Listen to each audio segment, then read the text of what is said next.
Hi hello welcome to day news channel. Hi sir, hello, ఎలా ఉన్నారు? Hello అండి, నేను బాగున్నాను. మీరు బాగున్నారా? చాలా బాగున్నాను సార్. రైట్ సార్, ఇక మన టాపిక్లోకి వెళ్దాం సార్. రైట్ సార్, మీరు neuro physician, right? Sir, neuro physician అంటే చాలామందికి తెలియదు సార్.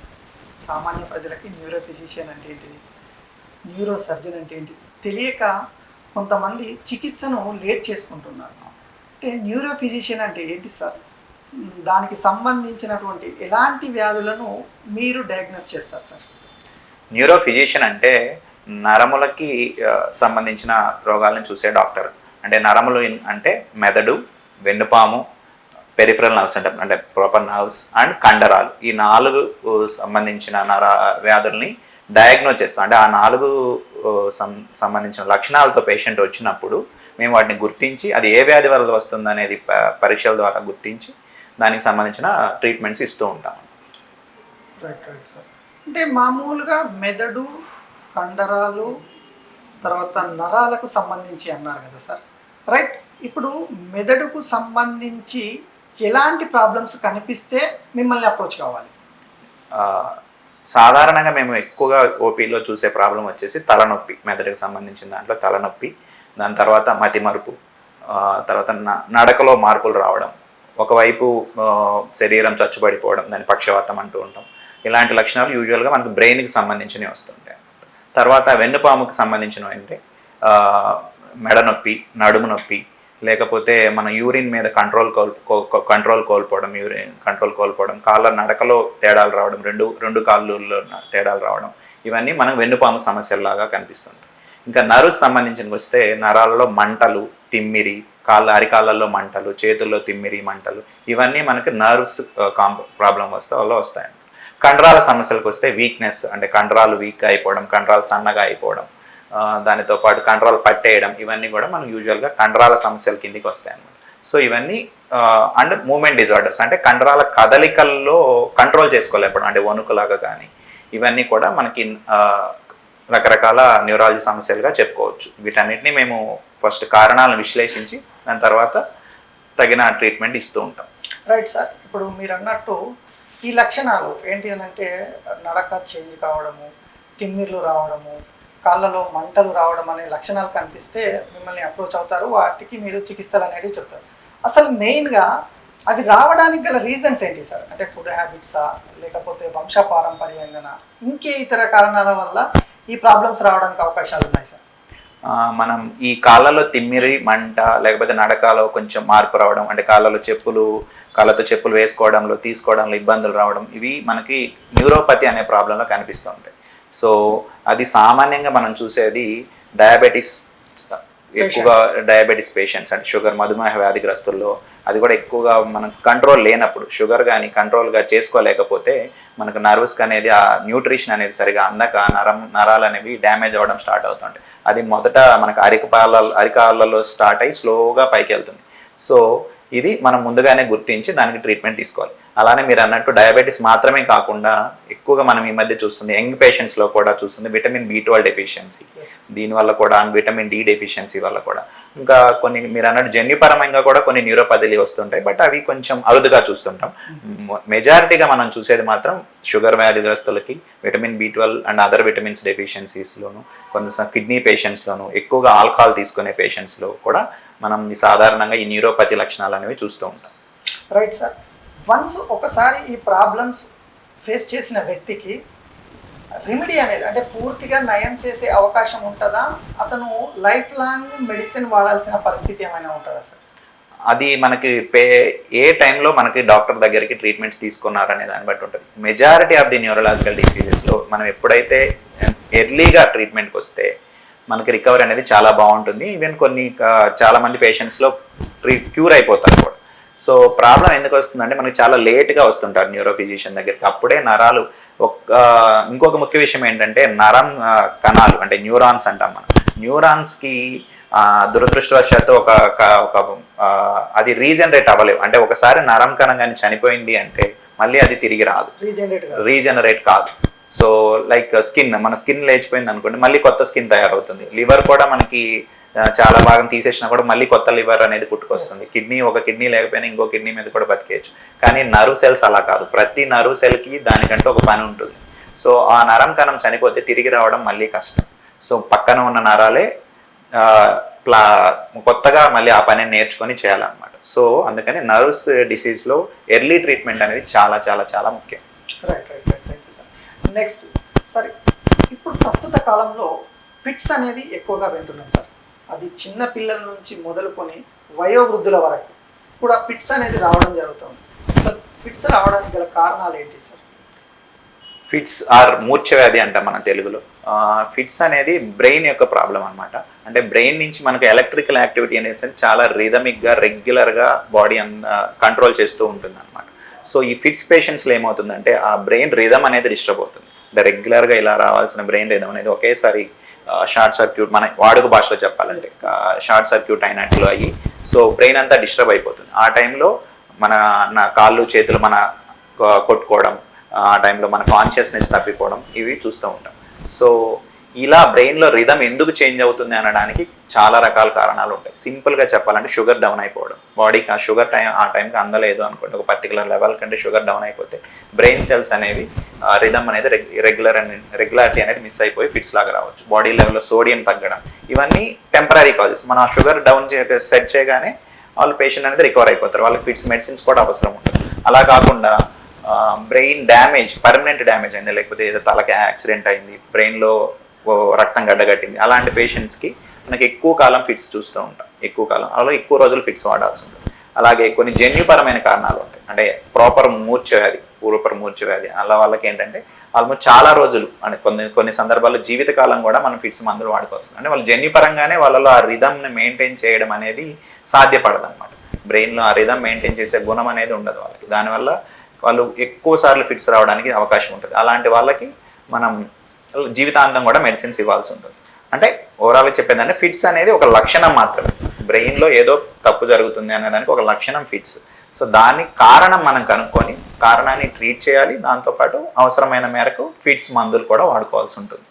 సార్ ఇప్పుడు ఈ ఫిట్స్ అనేది ఏజ్ పరంగా కూడా ఉంటుంది కదా సార్?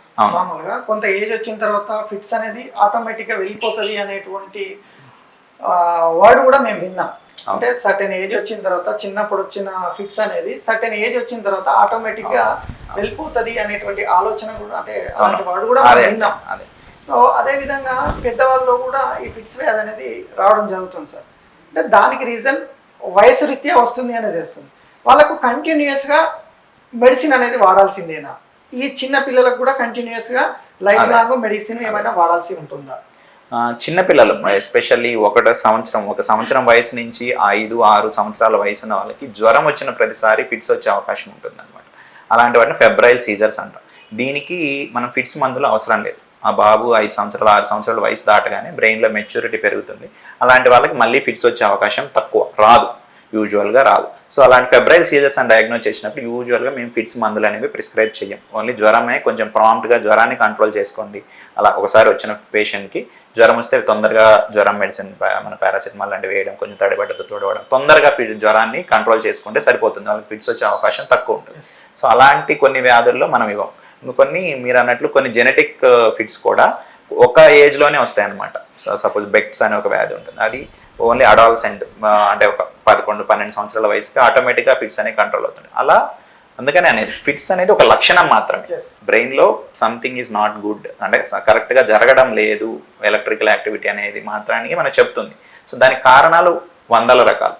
ఆ 100 రకాలు ఏ కారణం వల్లనే కనుక్కొని దానికి సంబంధించినట్టు ఇస్తాం. కొన్ని జబ్బులకి ఆటోమేటిక్గా కంట్రోల్ అవుతాయి, ఫిట్స్ మెడిసిన్ ఆపేసుకోవచ్చు.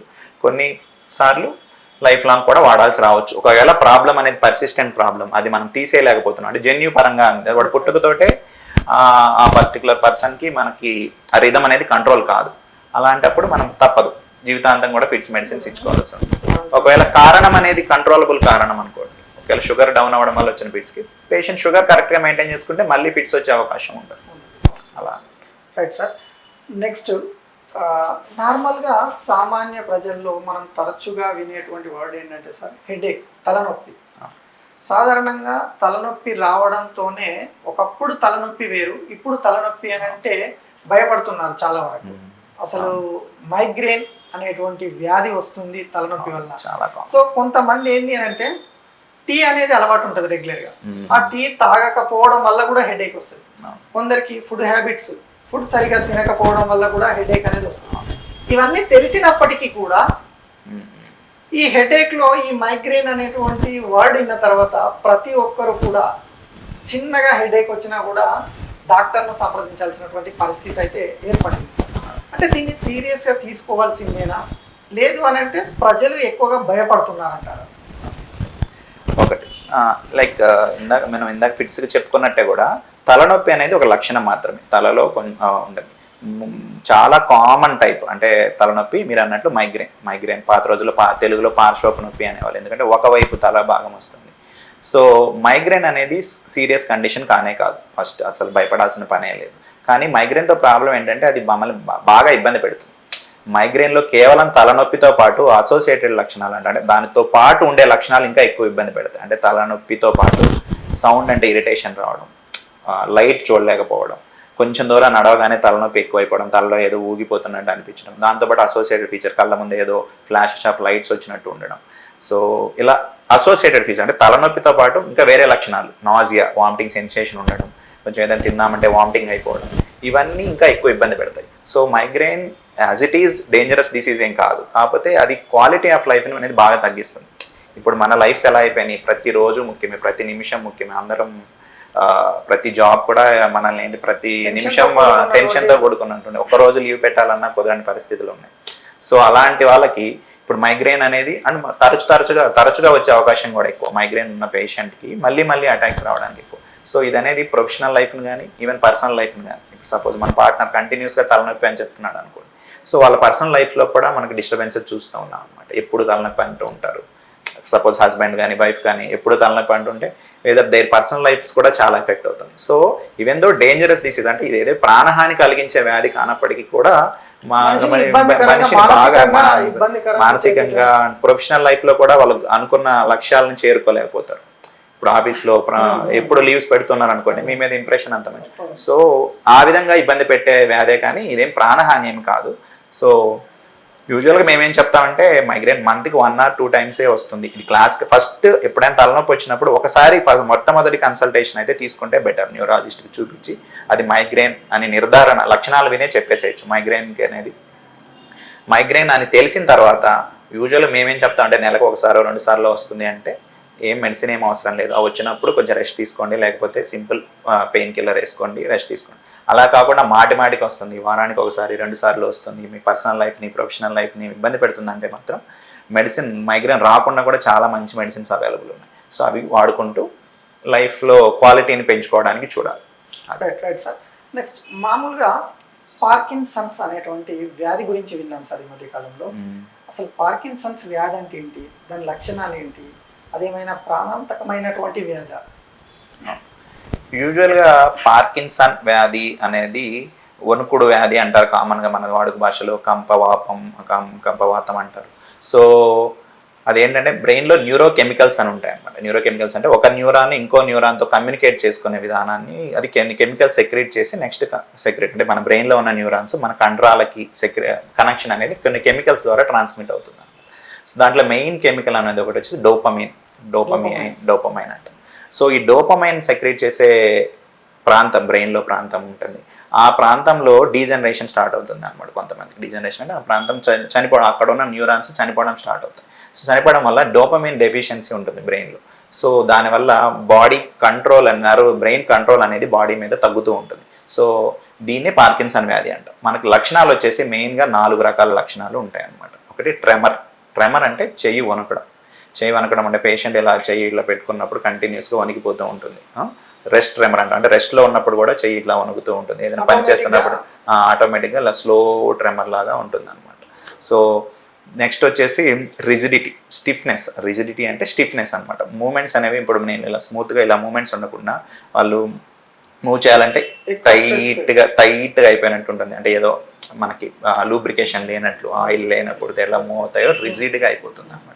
ఇంకోటి వచ్చేసి ఎకైనిషియా ఆర్ బ్రాడికైనిషియా అంటాం, అంటే స్లోనెస్ ఆఫ్ మూమెంట్స్. స్లో అంటే ఇప్పుడు మనం ఇప్పుడు అన్నం కలుపుకొని ఇలా తినాలంటే ఫాస్ట్గా తినేస్తాం. కానీ పార్కిన్సన్ పేషెంట్ ఇక్కడ నుంచి ముద్ద తీసుకొని ఇక్కడ తినడానికి చాలా టైం పడుతుంది. ఏ పని చేయాలన్నా కూడా చాలా స్లో పడుతుంది, స్లో అయిపోతుంది. ఇక్కడ నుంచి అక్కడికి ఇంతకుముందు 1 నిమిషంలో నడిచే పేషెంట్ ఇప్పుడు 3 minutes తీసుకుంటాడు. సో అందరూ ఏమనుకుంటారు, యూజువల్గా ఏంటంటే లేట్గా వయసులో వస్తుంది, 65 సంవత్సరాలు దాటిన వాళ్ళలో చూస్తుంది. పెద్ద ఆయన అయిపోతున్నాడులే, మోకాలు నొప్పులే, దానివల్ల నడక స్లో అయిపోతున్నాయి అనుకుంటాం. కానీ జాగ్రత్తగా అబ్జర్వ్ చేస్తే వాళ్ళకి మోకాల నొప్పుల పేషెంట్స్ కంటే కూడా వీళ్ళ నడక అనేది స్లోగా ఉంటుంది. కొన్నిసార్లు లేకుండా కూడా స్లో అయిపోతారు. అండ్ ఫేస్లో కూడా వాళ్ళకి తెలిసిపోతుంది, అండ్ ఫేస్లో కూడా ఎక్స్ప్రెషన్స్ ఉండవు, ఎక్కువ కళ్ళు కూడా ఎక్కువసేపు ఆర్పకుండా ఇలానే చూస్తున్నట్లు ఉంటారు అనమాట. సో ఒక న్యూరాలజిస్ట్, ఎక్స్పీరియన్స్ న్యూరాలజిస్ట్ చూడగానే పార్కిన్సన్ అని చెప్పేసేయచ్చు. దానికి టెస్టులు కూడా ఏం అవసరం లేదు. ద వే ఆయన నడుచుకుంటూ పేషెంట్ మన ఓపీ క్యాబిన్లోకి వచ్చే నడకలోనే మనం చెప్పేసేయచ్చు అనమాట, ఇది పార్కిన్సన్ పేషెంట్ వ్యాధి అనేసి. ఈవెన్ ఎంఆర్ఐ కూడా నార్మల్గా ఉంటుంది పార్కిన్సన్ పేషెంట్, ఎందుకంటే అది కెమికల్ డెఫిషియన్సీ కాబట్టి మనకి ఎంఆర్ఐలో కూడా ఏం తెలియదు. ఇంకో 4వ లక్షణం వచ్చేసి పోస్చరల్ ఇన్స్టెబిలిటీ అంటాం. అంటే బ్యాలెన్స్ లేకపోవడం, నడకలో ఎప్పుడైనా పడిపోతారేమో అన్న భయం కంటిన్యూస్గా వాళ్ళకి వేధిస్తూ ఉంటుంది అనమాట. ఎస్పెషల్లీ నడక ఒక కొంచెం దూరం వెళ్ళి సడన్గా టర్న్ తీసుకున్నప్పుడు, అంటే సైడ్కి తిరగాలి లేకపోతే ఎవరైనా పిలిచినప్పుడు ఇట్లా తిరిగినప్పుడు వాళ్ళకి బ్యాలెన్స్ కోల్పోతూ ఉంటారు. అది కూడా ఒక మెయిన్ సిమ్టమ్. అది ఇంకా కొంచెం పార్కిన్సన్ వ్యాధి ముదిరే కొద్దీ అది మేజర్ ప్రాబ్లం అవుతుంది అనమాట. సో ఈ 4 లక్షణాలు మన పార్కిన్సన్ వ్యాధి అని చెప్తాం. సార్ దీనికి చికిత్స ఏ విధంగా ఉంటుంది sir, medicines? Like I said, మనం చెప్పుకున్నట్టు పార్కిన్సన్ అనేది బ్రెయిన్లో డోపమిన్ తగ్గడం వల్ల వస్తుంది. కాబట్టి ట్రీట్మెంట్ వచ్చేసి మనం డోపమిన్ని ఇవ్వడం, బయట నుంచి ఇవ్వడం. సో డోపమిన్ అనేది ఒక హ్యాపీ కెమికల్ అంటాం. అంటే మనందరం కూడా డోపమిన్ కోసమే పనిచేస్తాం, ఏదైనా అంటే చేస్తూ ఉంటాం, ఎగ్జైట్మెంట్, హ్యాపీనెస్ ఏదైనా. సో పేషెంట్ని హ్యాపీగా ఉంచడానికి ట్రై చేయాలి, అది నార్మల్. దాంతోపాటు మనం డోపమిన్ని బయట నుంచి సప్లిమెంట్ చేస్తాం మెడికేషన్స్ ద్వారా. సో ప్రాబ్లం ఏంటంటే మెడిసిన్స్ బ్రెయిన్ని రీచ్ అవ్వడం అనేది కొంచెం కష్టం. దానికోసం మనం డోసెస్ అనేవి కొంచెం హై డోసెస్లో అవసరాన్ని బట్టి ఇచ్చుకుంటూ ఉండాలన్నమాట. సో అలా బ్రెయిన్లో డోపమిన్ని పెంచడానికి మనకి చాలా రకాల మెడిసిన్స్ అందుబాటులో ఉన్నాయి.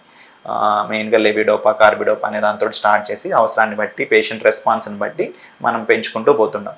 దురదృష్టవశాత్తు పార్కిన్సన్ని ప్రోగ్రెస్ని ఆపడం కష్టం. అది డీజనరేషన్ ఒకసారి స్టార్ట్ అయినాక డోపమిన్ అనేది ఆ లెవెల్స్ అనేది రోజు రోజు కాదు కానీ సంవత్సరానికి అలా స్లోగా తగ్గిపోతూ ఉంటాయి అన్నమాట. సో మనం డోస్ అనేది ఎక్కువ ఇచ్చుకుంటూ పోవాల్సి రావచ్చు. సో పూర్తిగా క్యూర్ అయితే ప్రస్తుతానికి లేదు, బట్ రీసెర్చ్ జరుగుతుంది. కానీ మెడిసిన్ లక్షణాలను చాలా వరకు ట్రీట్మెంట్తో కంట్రోల్లో పెట్టుకోవచ్చు. అండ్ ఇదేం ప్రాణాంతకమైన వ్యాధిలాగా చెప్పడం లేదు. మనం ఇప్పుడు ప్రాణాంతకమైన వ్యాధి కాదు, కానీ సేమ్ ఇది మళ్ళీ కొంచెం పేషెంట్కి డిజేబిలిటీ కలగజేసే వ్యాధే. బట్ మెడిసిన్స్ తోటి వాళ్ళు కూడా చాలా వరకు సాధారణమైన లైఫ్ని లీడ్ చేయొచ్చు. ఇంకోటి వీళ్ళకి మతిమరుపు కానీ అలాంటివి కూడా ఏం రావు ఎర్లీ స్టేజెస్లో.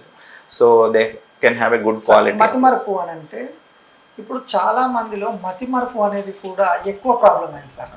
అంటే అది దేని వల్ల, అంటే వర్క్ ప్రెషర్ వలన, లేదంటే కొన్ని అనివార్య కారణాలు అనేటివి ఇక మనం చెప్పుకోలేము అన్నట్టు. సో అలాంటి కారణాల వల్ల మతిమరుపు రావడానికి అవకాశాలు ఉంటాయా, లేదంటే ఇది కూడా ఏదన్నా వంశపారంపర్యం కావచ్చు, లేదంటే పోషక ఆహారం తీసుకోకపోవడమా, ఇట్లా ఏజ్ని బట్టి కూడా మతిమరుపు అనేది ఉంటుంది అనేటువంటి వర్డ్స్ కూడా మేము వినడం జరిగింది సార్. దీని గురించి మీరేమంటారు? డెఫినెట్గా మనకి ఏజ్ పెరిగే కొద్దీ, ఒక సర్టెన్ ఏజ్ దాటిన తర్వాత కొత్తగా నేర్చుకోవడం కానీ ఉన్న వాటిని రిటెన్షన్ చేసుకోవడం కానీ కష్టం అవుతుంది. అది అది అది అది షూర్.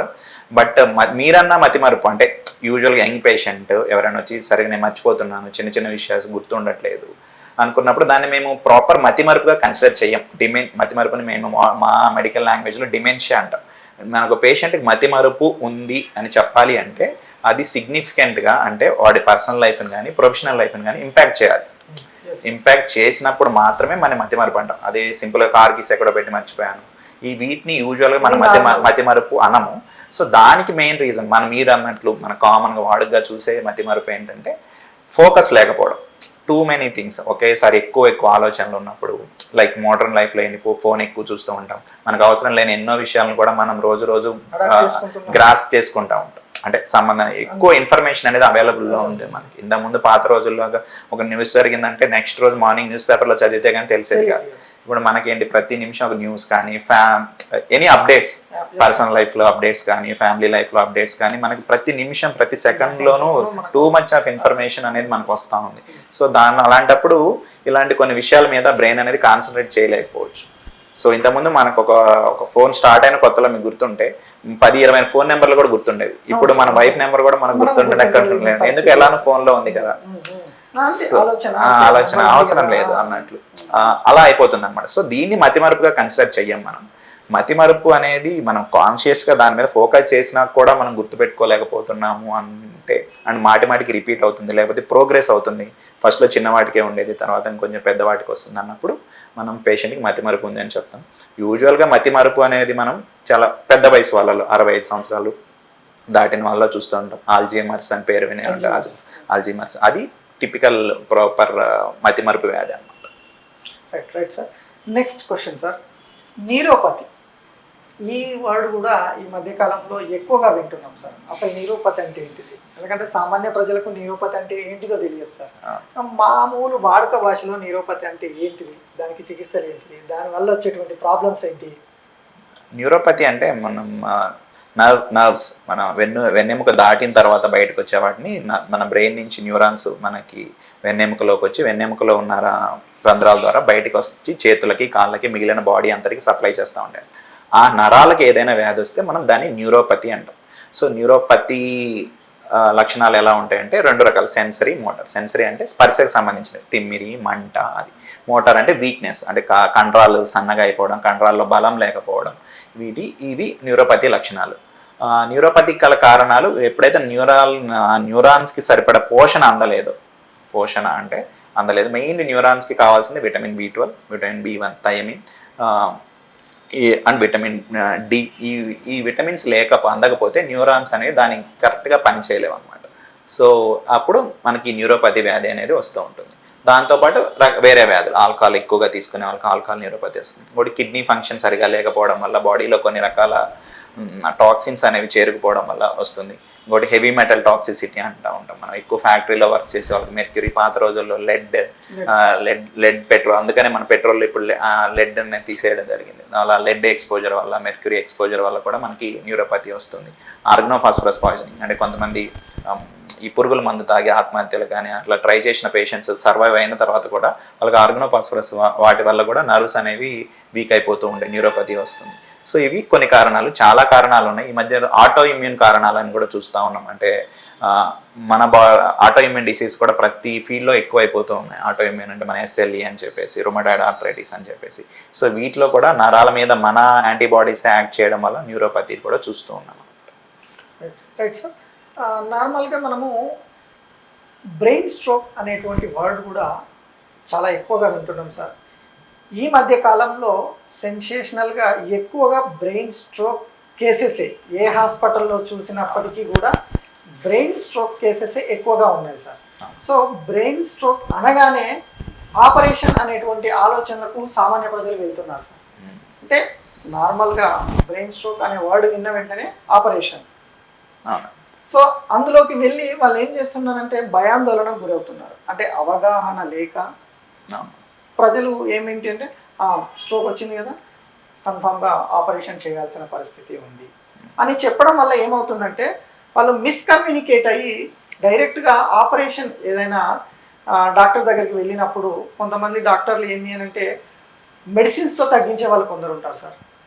కొందరు ఏంటంటే డైరెక్ట్ ఆపరేషన్ అని చెప్పే వాళ్ళే ఉంటారు. అంటే అక్కడ ఉన్నటువంటి పరిస్థితులను బట్టి చెప్పాల్సిన పరిస్థితులు ఏర్పడతాయి సార్ మీకు కూడా ఏదైనా కూడా. సో అలాంటి సందర్భంలో ఎక్కువగా పేషెంట్కు డ్యామేజ్ జరిగేటువంటి అవకాశాలు కూడా ఎక్కువగా కనిపిస్తూ ఉంటాయి కదా సార్. సో నార్మల్గా మరి ఈ బ్రెయిన్ స్ట్రోక్ అనేది ఏ స్టేజ్ వరకు ఉంటే మనము మెడిసిన్తో తగ్గించవచ్చు, ఏ స్టేజ్ వరకు వెళ్తే దాన్ని ఆపరేషన్ దాకా తీసుకెళ్ళవచ్చు? ఇది అంటే మీరు అన్నట్టు అసలు బ్రెయిన్ స్ట్రోక్ అంటే ఏంటి అంటే మనం మాట్లాడుకున్నట్టు మెదడుకు కంటిన్యూస్గా రక్త సరఫరా అనేది ఉంటుంది అన్నమాట. గుండె నుంచి మనకి మెడ ద్వారా రక్తనాళాలు, కెరోటిడ్ ఆర్టరీస్ అంటాం, వెనక వైపు నుంచి 2 వెర్టెబ్రల్ ఆర్టరీస్ అని, ఇలా 4 రక్తనాళాలు మనకి మెదడుకి కంటిన్యూస్గా రక్తాన్ని సరఫరా చేస్తాం.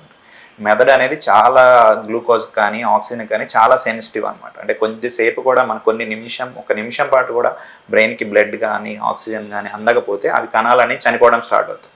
వేరే ఆర్గాన్స్ కొద్దిసేపు టైం ఇస్తాయి, బట్ బ్రెయిన్ అలా కాదనమాట, చాలా సెన్సిటివ్. సో ఈ మెదడుకి రక్త సరఫరా తీసుకువెళ్ళే రక్తనాళాలలో గడ్డలు ఏర్పడుతూ ఉంటాయి మనకి రకరకాల కారణాల వల్ల. లైక్ బీపీ వల్ల కావచ్చు, షుగర్ వల్ల కావచ్చు, కొలెస్ట్రాల్ వల్ల కావచ్చు, ఇంకా వేరే కారణాలు, చాలా కారణాలు ఉన్నాయి.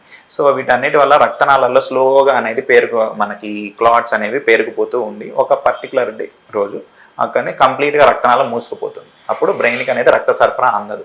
సో ఏ ప్రాంతం వరకు అయితే రక్త సరఫరా అందలేదో ఆ ప్రాంతం అనేది చనిపోవడం స్టార్ట్ అవుతుంది. చనిపోయినప్పుడు ఆ ప్రాంతం చేయాల్సిన పని, అంటే ఆ ప్రాంతం కంట్రోల్ చేసే బాడీ పార్ట్ వీక్ అవ్వడం స్టార్ట్ అవుతుంది. అంటే ఇప్పుడు మనకి బ్రెయిన్లో రైట్ సైడ్ ప్రాంతానికి బ్లడ్ సప్లై అనేది బ్లాక్ అయింది అనుకోండి, రైట్ సైడ్ బ్రెయిన్ అనేది చనిపోవడం స్టార్ట్ అవుతుంది. అప్పుడు left side of the body, like left side face కానీ, లెఫ్ట్ సైడ్ హ్యాండ్ కానీ, లెఫ్ట్ సైడ్ లెగ్ కానీ పడిపోవడం స్టార్ట్ అవుతుంది. అంటే లెఫ్ట్ హ్యాండ్ లేపలేరు, చేయను, ఇటు సైడ్ మూతి కదలదు, మాటలో క్లారిటీ లేకపోవడం, మాట క్లారిటీగా మాట్లాడకపోవడం, ఇవన్నీ మన లక్షణాలు చూస్తూ ఉంటాం. సో మనం ఎంత ఇలాంటి సందర్భాల్లో ఎంత తొందరగా హాస్పిటల్కి వెళ్తే అంత మంచిది. యూజువల్గా ఏంటి, బీపీ ఎక్కువైందో లేకపోతే షుగర్ ఎక్కువైందో అని టైం వేస్ట్ చేస్తూ ఉంటారు మన ఇంట్లో. కానీ ఎంత తొందరగా మనం హాస్పిటల్కి వెళ్తే అంత మంచిది. ఎందుకంటే నేను చెప్పినట్టు బ్రెయిన్ కణాలనే ఎక్కువసేపు బతకలేవు. ఒకసారి కణం చనిపోయిందంటే ఇంకొకటి బ్రెయిన్లో ఉన్న దురదృష్టవశాత్తు కణం ఒకసారి చనిపోతే తిరిగి కూడా రాదు. సో అందుకని ఎంత తొందరగా హాస్పిటల్కి వెళ్తే, ఇప్పుడు మనకి చాలా మంచి ట్రీట్మెంట్స్ వచ్చాయి. థ్రాంబోలైసిస్ అనేది చాలా గేమ్ చేంజింగ్ ట్రీట్మెంట్ అనమాట. సో మనం ఒక స్ట్రోక్ లక్షణాలు కనిపించిన మొదటి 4.5 గంటల్లో కానీ మనం వెళ్ళగలిగామనుకోండి, సో ఒక ఇంజెక్షన్ ద్వారా ఆ క్లాట్ని ఓపెన్ చేయొచ్చు అనమాట. మనకి నరానికి ఒక ఇంజెక్షన్ ఇచ్చేస్తే ఆ రక్తనాళం ఎక్కడైతే క్లాట్ ఉందో ఆ క్లాట్ని కరిగించి రక్త సరఫరా రిస్టోర్ అయ్యేటట్టు చేస్తుంది. సో అప్పుడు బ్రెయిన్ డ్యామేజ్ని మనం కాపాడుకోవచ్చు. ఒక బ్రెయిన్ డ్యామేజ్ నుంచి కాపాడుకోవచ్చు. చాలా సందర్భాల్లో పూర్తిగా కూడా రికవర్ అయిపోతారు పేషెంట్. ఇమీడియట్గా ఇంజెక్షన్ ఇచ్చిన కొన్ని గంటల వ్యవధిలోనే మన పేషెంట్ ఫుల్ రికవరీని కూడా చూస్తూ ఉంటాం అనమాట. సో అందుకని లేట్ చేయకుండా హాస్పిటల్కి వెళ్ళాలి ఒకటి. ఇంకా లేటెస్ట్ ట్రీట్మెంట్స్ ఏమొచ్చాయంటే, మొదటి 24 గంటల్లో ఇంజెక్షన్తో కూడా నయం కానప్పుడు, కొన్నిసార్లు మొదటి 4.5 గంటల్లో గోల్డెన్ అవర్ అంటాం, ఆ గోల్డెన్ అవర్లో వెళ్ళడం కుదరకపోవచ్చు వేరియస్ కారణాల వల్ల. అంటే గుర్తించడం లేట్ కావచ్చు, గుర్తించిన తీసుకెళ్లే వాళ్ళు లేకపోయి ఉండొచ్చు, ట్రాఫిక్లో ఉండి ఉండొచ్చు, దగ్గరలో అంత మంచి హాస్పిటల్ ఈ ఫెసిలిటీ ఉన్న హాస్పిటల్ ఉండకపోవచ్చు, లేట్ అవ్వచ్చు. కానీ కొన్ని కేసెస్లో అంటే మొదటి 24 అవర్స్ వరకు కూడా మనం ఒక క్యాథెటర్ ద్వారా రక్తనాళం దగ్గరికి వెళ్ళి ఆ క్లాట్ని మాన్యువల్గా అంటే తీసేసి రక్త సరఫరాని మళ్ళీ పునరుద్ధరించవచ్చు. అన్ని కేసెస్లో కుదరదు. క్లాట్ సైజుని బట్టి, పేషెంట్ ఏజ్ని బట్టి, పేషెంట్ డెఫిసిట్ని బట్టి మనం ఆ ప్రొసీజర్ కూడా చేయొచ్చు. దాన్ని మెకానికల్ థ్రాంబెక్టమీ అంటాం. అన్ని మేజర్ హాస్పిటల్స్లో ఇప్పుడు అవైలబుల్గా ఉంది. సో ఇలా తీసుకెళ్లడం వల్ల డ్యామేజ్ని ప్రివెంట్ చేయొచ్చు. అంటే ఒకసారి స్ట్రోక్ వచ్చినా కూడా తొందరగా రికవర్ అవ్వడానికి చేయొచ్చు. ఓకే, తర్వాత మీరు అన్నట్టు ఒకవేళ రాలేకపోయాము, లేకపోతే పేషెంట్ ఫీజిబుల్ కాదు, ఆ ప్రొసీజర్కి సెట్ అవ్వడం లేదు, అంటే మేజర్గా ఆల్రెడీ డ్యామేజ్ జరిగిపోయింది అనుకున్నప్పుడు ఎలా మేనేజ్ చేస్తాం అంటే, యూజువల్గా స్టాండర్డ్ ట్రీట్మెంట్ వచ్చేసి బ్లడ్ థిన్నర్స్. ఇది ఇందాక ఇచ్చిన రక్తం క్లాట్ని పగలగొట్టేవి ట్రీట్మెంట్స్. సో నార్మల్ ట్రీట్మెంట్స్ వచ్చేసి బ్లడ్ థిన్నర్స్ అంటాం. అంటే మనకు కామన్ యాస్ప్రిన్ అని వినే ఉంటారు, యాస్ప్రిన్ అలాంటివి ఇంకా ఉన్నాయి రకరకాలు. సో వాటి మెడిసిన్స్ ఇచ్చి రక్తం అనేది పల్చగా అయ్యేలాగా చేసి మిగిలిన రక్తనాళాల ద్వారా బ్రెయిన్కి ఇన్ని మనం దురదృష్టం చెప్పుకున్నాం కదా, అంటే కణాలు బతకలేవు, ఒక ఆక్సిజన్ ఎక్కువసేపు లేకపోతే బతకలేవు, ఒకసారి చనిపోతే తిరిగి రావాలి. ఒక పాజిటివ్ పాయింట్ ఏంటంటే, ఎడమ వైపు నుంచి రక్తనాళం కూడా కుడివైపు బ్రెయిన్కి సప్లై చేస్తుంది. బ్రెయిన్ వేరే ప్రాంతానికి అట్లా ఉండదు అనమాట. అలా సర్కిల్ అని మన సర్కిల్ ఉంటుంది అనమాట, సర్కిల్ ఆఫ్ విల్లీస్ అంట రక్తనాళాలని. సో దాని ద్వారా మన రక్తాన్ని పల్చగా మెయింటైన్ చేసుకుంటే మనకి కొత్త ప్రాంతాలు క్లాట్గా వెళ్లకుండా అండర్ డ్యామేజ్ మినిమైజ్ అవ్వడానికి ఛాన్స్ ఉంటుంది అనమాట. సో అలా ఇస్తాము. ఇంకోటి ఆపరేషన్ గురించి అన్నారు. ఆపరేషన్ ఎప్పుడు అవసరం అవుతుంది బ్రెయిన్స్? యూజువల్గా మీరు అన్నట్లు బ్రెయిన్ స్ట్రోక్లో ఆపరేషన్ చేసే అవసరం కానీ అవకాశం కానీ చాలా తక్కువ మందికే వస్తుంది, తక్కువ మందికి అవసరం పడుతుంది. ఎప్పుడైతే బ్రెయిన్ స్ట్రోక్ ఒక మేజర్ ఏరియా, అంటే బ్రెయిన్లో ఒక 1/3 పార్ట్, వన్ సైడ్లో కానీ ఒక 1/3 ఏరియా, అంటే 33% బ్రెయిన్ కంటే ఏరియా ఎక్కువ ఇన్వాల్వ్ అయిపోయి బ్రెయిన్లో స్వెల్లింగ్ స్టార్ట్ అవుతుంది అనమాట. క్లాట్ ఎప్పుడైతే బ్రెయిన్లో నేను చెప్పినట్టు రక్త సరఫరా అందకపోవడం వల్ల ఒక ప్రాంతం చనిపోవడం స్టార్ట్ అవుతుందో, అప్పుడు దాని చుట్టూరు అనేది మనకు వాపు స్టార్ట్ అవుతుంది. అంటే దెబ్బ తగిలితే మనకు వాపు ఎలా వస్తుందో మొదటి రోజు కంటే ఇమీడియట్గా జాయిన్ అయినప్పటి కంటే కూడా నెక్స్ట్ రోజు నుంచి నెక్స్ట్ 5 రోజుల నుంచి వారం రోజుల వరకు వాపు అనేది స్లోగా పెరుగుతూ తగ్గుతుంది అనమాట. ఆ వాపు పెరగడం వల్ల బ్రెయిన్లో ప్లేస్ అనేది సరిపోదు. నార్మల్ బ్రెయిన్ అనేది చాలా కాంపాక్ట్గా ఉంటుంది, అంటే చుట్టూ స్కల్ మన పుర్రె ఎముకుంటుంది, లోపల బ్రెయిన్ అనేది చాలా కాంపాక్ట్గా ఉంటుంది అనమాట. ఇప్పుడు కొత్తగా క్లాట్ అయ్యి మన దాని చుట్టూ వాపు పెరగడంతో బ్రెయిన్లో ప్లేస్ అనేది సరిపోక బ్రెయిన్లో కొన్ని క్లాట్ అయిన ఏరియా కాకుండా నార్మల్ ఏరియా కూడా నొక్కుంటుంది అనమాట. అర్థమవుతుంది. yes. అంటే బ్రెయిన్ అనేది క్లోజ్డ్ స్ట్రక్చర్. ఇప్పుడు మనం ఒక రూమ్ లో ఒక లిఫ్ట్ లో ఒక 10 మందే పట్టగలం అనుకోండి, 11వ వాడు రావాల్సి వచ్చింది అనుకోండి, ఎక్కడ ఇబ్బంది ఉంటారు. సో సెన్సిటివ్ పార్ట్స్ అనేవి కంప్రెస్ అయ్యే ఛాన్స్ ఉంటుంది అనమాట. సో అలాంటి సందర్భాల్లో పేషెంట్ మన కళ్ళ ముందే కోమాలోకి వెళ్ళిపోతూ ఉంటాడు. వచ్చినప్పుడు కేవలం పక్షవాతంతో వస్తాడు పేషెంట్, అప్పుడు కాన్షియస్గా ఉంటాడు, చూస్తుంటాడు, మాట్లాడుతుంటాడు. కానీ వాపు ఎప్పుడైతే పెరగడం మొదలవుతుందో మొదటి రోజు, రెండో రోజు, మ్యాక్సిమం రెండో రోజు, మూడో రోజు చూస్తుంటాం మనం ఇది, పేషెంట్ అనేది కోమాలోకి వెళ్ళిపోతూ ఉంటాడు. ఎందుకంటే నార్మల్ బ్రెయిన్ కూడా కంప్రెస్ అవుతుంది. ఈ చనిపోయిన బ్రెయిన్ నార్మల్ బ్రెయిన్ని కంప్రెస్ చేస్తుంటుంది, ఒత్తుతూ ఉంటుంది. అలాంటి సందర్భాల్లో మనం న్యూరో సర్జన్ని ఇన్వాల్వ్ చేస్తాం అనమాట స్ట్రోక్ కేర్. అలాంటప్పుడు న్యూరో సర్జన్ ఆపరేషన్ చేసి పుర్రెలో ఉన్న ఎముక భాగాన్ని తొలగించి ఇప్పుడు ఎక్కువగా ఫ్రీజర్లో పెడుతున్నాం. ఆ పుర్రెని పెడితే బ్రెయిన్ అనేది అటువైపుకి వెళ్లకుండా, నార్మల్ బ్రెయిన్ వైపుకి వెళ్లకుండా ఇటు చర్మం వైపుకి వస్తుంది అనమాట. చర్మం వైపుకి వచ్చి నార్మల్ బ్రెయిన్ని మనం కాపాడుకోగలుగుతాం అండ్ అలా ప్రాణాన్ని కాపాడుకోగలుగుతాం. అది ఆ సందర్భంలో మాత్రమే. అది మ్యాసివ్ స్ట్రోక్ వచ్చినప్పుడు, బ్రెయిన్లో చాలా ఏరియా ఇన్వాల్వ్ అయినప్పుడు మాత్రమే మనకు న్యూరో సర్జన్ అనేది అవసరం అవుతుంది. అది కూడా లైఫ్ సేవింగ్ సర్జరీ. ఆ టైంలో కానీ చేయలేదు అనుకోండి, నార్మల్ బ్రెయిన్ కంప్రెస్ అవుతుంది. ఆల్రెడీ ఒక బ్రెయిన్ మనకి క్లాట్ ఉంది, ఇంకో బ్రెయిన్ ఒత్తిడికి గురవుతుంది. సో రెండు బ్రెయిన్స్ లేకపోతే మనిషి ప్రాణం నిలబడడం కష్టం. సో అలాంటి సందర్భాల్లో మాత్రమే మనం న్యూరో సర్జన్ ఇన్వాల్వ్ చేసి డికంప్రెషన్ సర్జరీ అంటాం. అంటే కంప్రెషన్ని తీసేసి ప్రాణాన్ని కాపాడుకుంటాం అన్నమాట. అప్పుడు మాత్రమే న్యూరో సర్జన్ అవసరం. Sir right. ఇప్పుడు మనకు ప్రస్తుత కాలంలో టెక్నాలజీ పెరిగిన సందర్భంలో ఆధునికంగా ఎలాంటి టెక్నాలజీస్ యూజ్ చేస్తున్నారు సార్? అంటే ఒకప్పుడు అంటే ఆపరేషన్ అంటే సీజర్తో కోయడము ఇలాంటివి కొంచెం ఎక్కువ ఇబ్బందికరంగా ఉండేది. కానీ ఇప్పుడు నార్మల్గా అన్నీ కూడా టెక్నాలజీ అనేది ఎక్కువ కావడంతో ఈజీ వేలో చేస్తూ ఉన్నారు సార్. దాని గురించి న్యూరో ఫిజిషియన్స్కి వచ్చేటప్పటికి ఆధునికత అంటే మేజర్గా మనం డయాగ్నోసిస్లో చూస్తున్నాం. అంటే ఎంఆర్ఐలో చాలా క్వాలిటీ పెరిగింది. ఇంతకుముందు చిన్నవి కనిపించేవి కాదు. ఇప్పుడు 3 టెస్లా ఇమేజింగ్ అని రావడం వల్ల మనం చాలా ఎంఆర్ఐలో కూడా చాలా కొత్త సీక్వెన్స్లు ఉండడం వల్ల చాలా మైక్రో లెవెల్ ప్రాబ్లమ్స్ని కూడా ముందే గుర్తించగలుగుతున్నాం. అది ఒకటి. దాంతోపాటు రకరకాల పెట్ స్కానింగ్లో మనకు స్ట్రక్చరల్గా కొన్నిసార్లు ఏమవుతుందంటే చూడడానికి బాగానే ఉంటుంది. లైక్ పార్కిన్సన్ అని చెప్పాను, పేషెంట్కి చాలా ఇబ్బంది ఉంటుంది. మనం ఎంఆర్ఐ చేస్తే నార్మల్గా ఉంటుంది. అది పేషెంట్స్కి ఎక్స్ప్లెయిన్ చేయడం కూడా మాకు ఒకసారి చాలా కష్టంగా ఉంటుంది. అదేంటి సార్ ఎంఆర్ఐ నార్మల్ ఉందంటున్నారు, పేషెంట్ ఏమో అసలు కనీసం నడవని కూడా సరిగా నడవలేకపోతున్నాడు అన్నట్టు. సో అంటే అక్కడ మెటబాలిజం ప్రాబ్లం. అంటే బ్రెయిన్ చూడడానికి బాగానే ఉంది, స్ట్రక్చరల్గా ఈజ్ గుడ్, బట్ ఫంక్షనల్గా బాగాలేదు. అలాంటి వాటిని చేయడానికి పెట్ స్కాన్ అని వాడతాం. అంటే మనం డోపమిన్ని ఇంజెక్షన్ ద్వారా ఎక్కించి ఆ బ్రెయిన్లో అక్కడ సెక్రేట్ అవుతుందా లేదా పెట్ స్కాన్ ద్వారా చూడగలుగుతాం. అలాంటి లేటెస్ట్ టెక్నాలజీ వచ్చింది. ఓకే, ఎఫ్డోపా పెట్ స్కాన్ చేయడం వల్ల మనకి పేషెంట్కి చూపించవచ్చు, అమ్మ ఇక్కడ ఈ ఏరియాలో డోపమిన్ అనేది మనకి తయారవడం లేదు, సో దానివల్ల ఈ పర్టికులర్ పేషెంట్ ఉన్నాడని ఎక్స్ప్లెయిన్ చేయడము, పేషెంట్ అర్థం చేసుకోవడం, జబ్బు గురించి అర్థం చేసుకోవడము, కరెక్ట్గా కొన్నిసార్లు చూడడానికి స్లో ఉంటారు, అది పార్కిన్సన్ వల్ల అయి ఉండొచ్చు, వేరే దాని కారణాల వల్ల, ఈవెన్ కొంచెం మానసికంగా బాగాలేకపోయినా కూడా మనుషులు కొంచెం స్లోగా మూవ్ అవుతూ ఉంటారు. సో అలాంటి సందర్భాల్లో అండ్ వణుకు వచ్చినప్పుడు కూడా రకరకాల కారణాల వల్ల వణుకు వస్తుంది. సో అది పార్కిన్సన్ వల్ల వచ్చిన వణుక లేకపోతే వేరే కారణాల వల్ల వచ్చిన వణుక అనేది క్లినికల్ ఎగ్జామినేషన్ అంటే మా ఎక్స్పీరియన్స్తో పాటు ఈ కొత్తగా వచ్చిన లేటెస్ట్ టెక్నాలజీ ద్వారా కూడా మనం గుర్తించగలుగుతాం కరెక్ట్గా ట్రీట్మెంట్ లేట్ కాకుండా.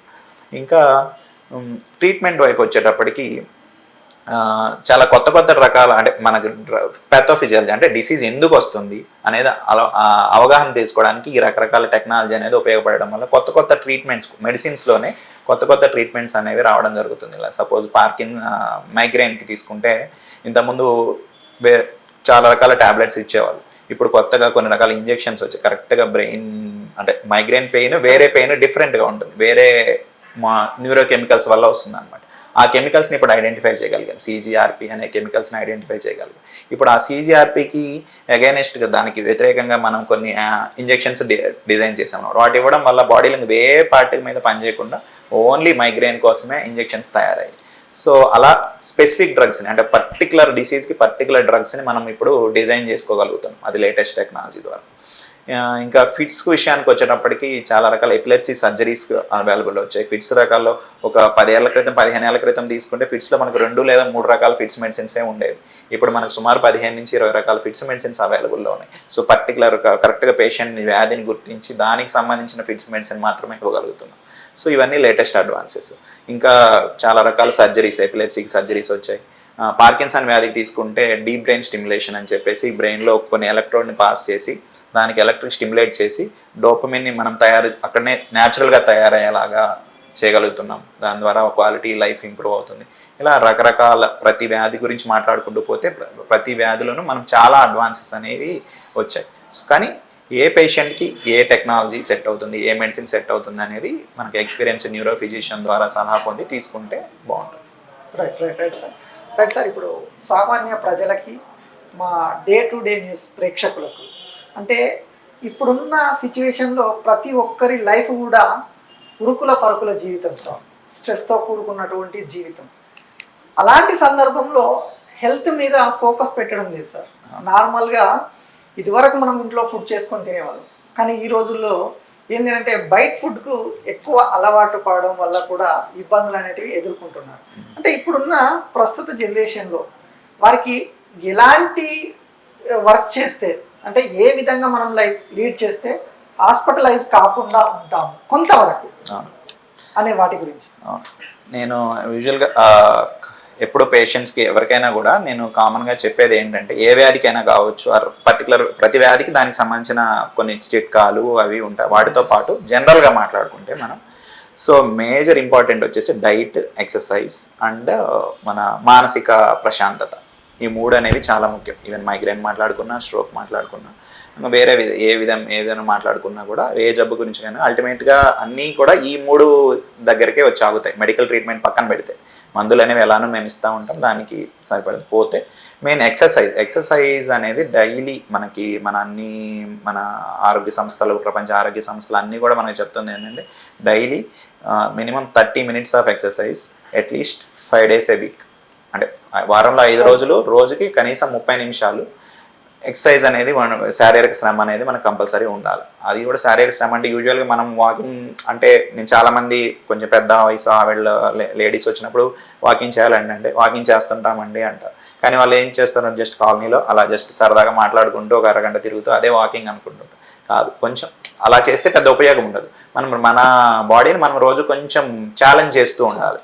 అంటే కొంచెం స్పీడ్గా నడుస్తుండడం, మనకు అలవాటైన తర్వాత ఆ స్పీడ్ ఇంకొంచెం పెంచుకుంటూ పోవడం. అలా యంగ్గా ఉన్నప్పుడు ఇంకా ఏ వయసు వాళ్ళకైనా స్ట్రెంత్ ట్రైనింగ్ అంటే వెయిట్స్ కొంచెం లిఫ్ట్ చేయడం, అలాంటి ఎక్సర్సైజ్ చేసుకోవడం అనేది మస్ట్, కంపల్సరీ ఏ వ్యాధికైనా కూడా. అంటే దాంతోపాటు ఫుడ్ మీరు అన్నట్టు హోమ్ కుక్డ్ ఫుడ్స్ అనేవి ఆబ్వియస్లీ ప్రిఫరబుల్. సాధ్యమైనంత వరకు, కొన్నిసార్లు కుదరకపోవచ్చు, కుదిరినప్పుడు కూడా ప్రోటీన్కి ఎక్కువ ప్రిఫరెన్స్ ఇచ్చి కార్బోహైడ్రేట్స్ని, ఫ్యాట్స్ని కొంచెం తగ్గించుకొని తీసుకోవడం. హోల్ ఫుడ్స్ అంటే ప్రాసెస్డ్ ఫుడ్స్ కంటే కూడా మనకి ఛాన్స్ ఉన్నప్పుడల్లా హోల్ ఫుడ్స్ అంటే ఫ్రూట్ జ్యూస్, ఇప్పుడు ఏదో ఆల్రెడీ టెట్రా ప్యాక్లో ఉన్న ఫ్రూట్ జ్యూస్ తాగే బదులు అప్పుడే ఫ్రెష్గా ప్రెస్ చేసిన జ్యూస్ తీసుకోవడం, అది అలాంటి ఎగ్జాంపుల్. లేకపోతే ఫ్రూటే తీసుకొని తినడం.